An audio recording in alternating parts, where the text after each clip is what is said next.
Good morning, kids, crazies, and care bears. Welcome to War HQ. My name is Lucius. Today, what we'll be doing is going over part 3 of collecting the ultimate Tyranid army for Kill Team. If that makes any sense. I don't know if there's such a thing, but I'll give it a go. I'll try my best. What we've got here today is my newest edition. So this is all I received this week. Oh, poor me, right? Is these 3 Raveners. Now, as you can see, these little fellas are secondhand. I bought them like this. The guy I bought it off was kind enough to send me the box with some of the spare parts, and thankfully he did, because I did change a few around, like this guy.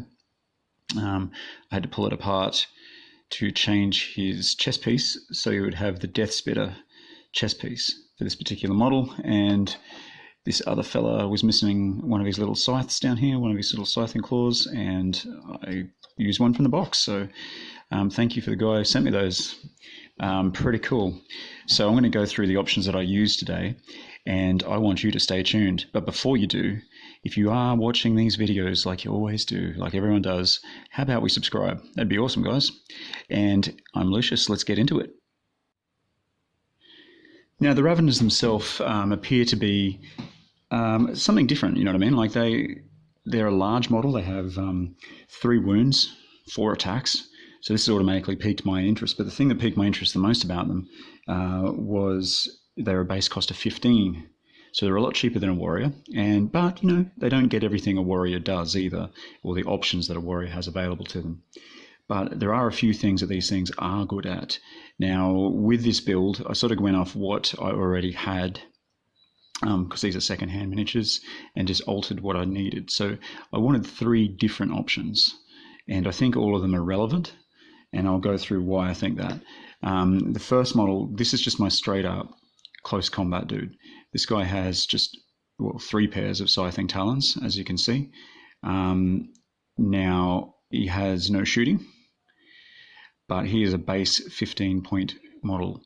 Now, my idea with this guy is having him in, say, my roster, if I was going to be doing it competitively. This guy would be my invulnerability save killer. Okay, so he's the cheapest option I can take with these Raveners out of these 3 that I have. Now, what I mean by invulnerability save is he has a base of 4 attacks. Having the multiple pairs of scything talons puts him up to 5. And if I wanted to make something like this a combat specialist, that would give him a base of 6 attacks, which is off the scale, right? So that was my rationale with him. So anything I fight, say like Harlequins or Demons, this guy would be the dude that I take. He's the cheapest, as I said, at 15 points base. He's got no other upgrades. But I think for that kind of role, when you're fighting guys with no armor, basically, who have invulnerability, or you're fighting, say, Orc boys, this guy would be awesome. Like, imagine having 6 attacks against those. You just shred. Okay, so the other option, and this is probably my most yuppie option, so the one with, you know, the Tyranid with the mostest. This guy, he has the scything talons, he has the rending claws, so he gets that potential with the rending claws of the better AP.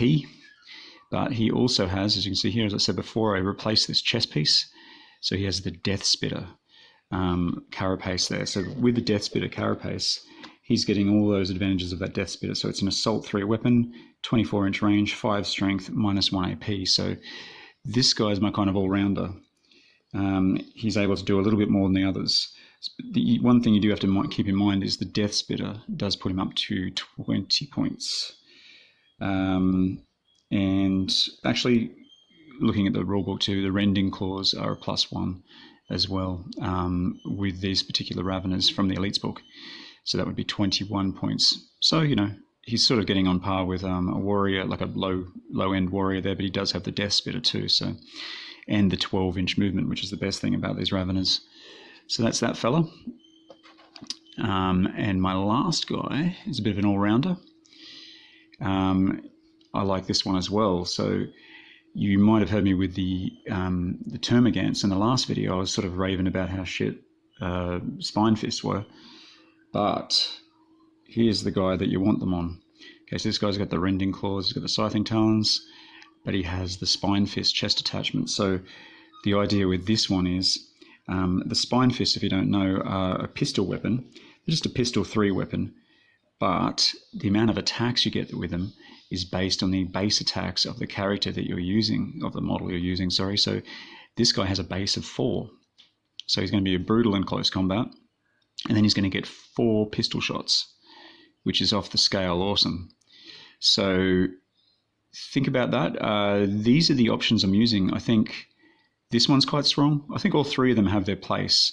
You know what I mean? And they're cheap enough. Even this Spine Fist fella is going to end up being 18 points. So 2 points extra for the Spine Fist, 1 point extra for the Rending Claws. So you're seeing the points there. So I forget what I was saying. I think it was 15, 21, and 18 points, respectively. So this is, you think, okay, yeah, cool. That's pretty expensive, right? Well, not really. Hey, I mean, you're getting a model which has a 3+ weapon skill for a start. So it's a brute in close combat. It has a 12-inch movement. Like this is the thing I think that attracted me to the Raveners, is the movement itself. So you imagine making one of these things a veteran, which you can.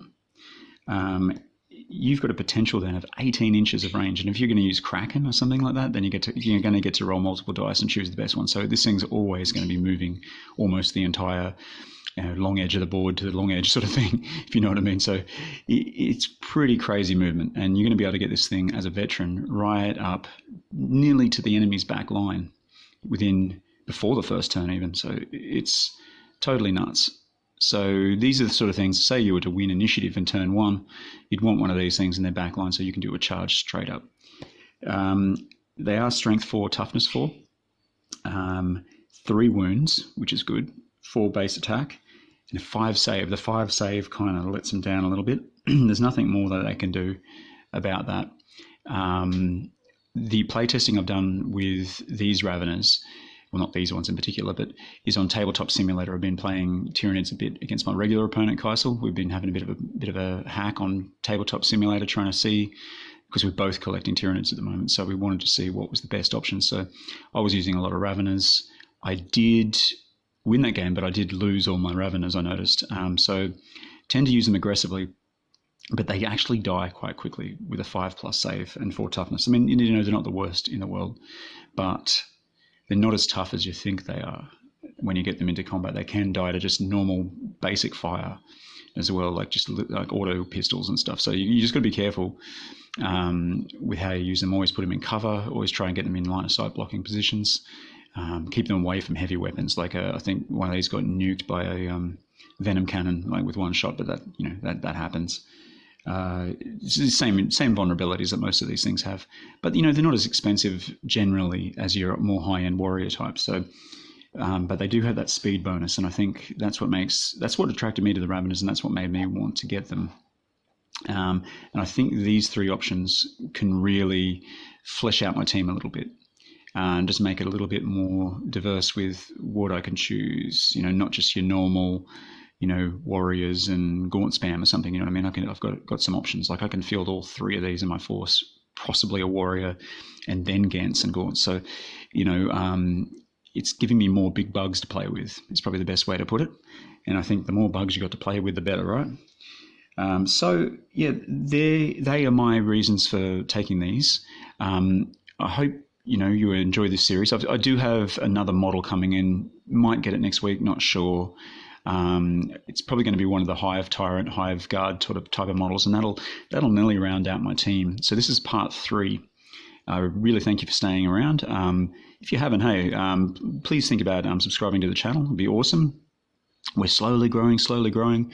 All of our sort of analytics are going up and increasing all the time, and views and time and that. But we're still, we're trying to break from that amateur sort of company to something a bit bigger as a channel. And we've got some exciting stuff coming up this week. We've got interviews with some interesting people within the Kill Team community coming up this week. And we're also going to be doing some more live streaming from Tabletop Simulator. So yeah, if you like those things, just, hey, stick around. And thanks heaps for your time. We do this for you. And we're War HQ, and I am signing out.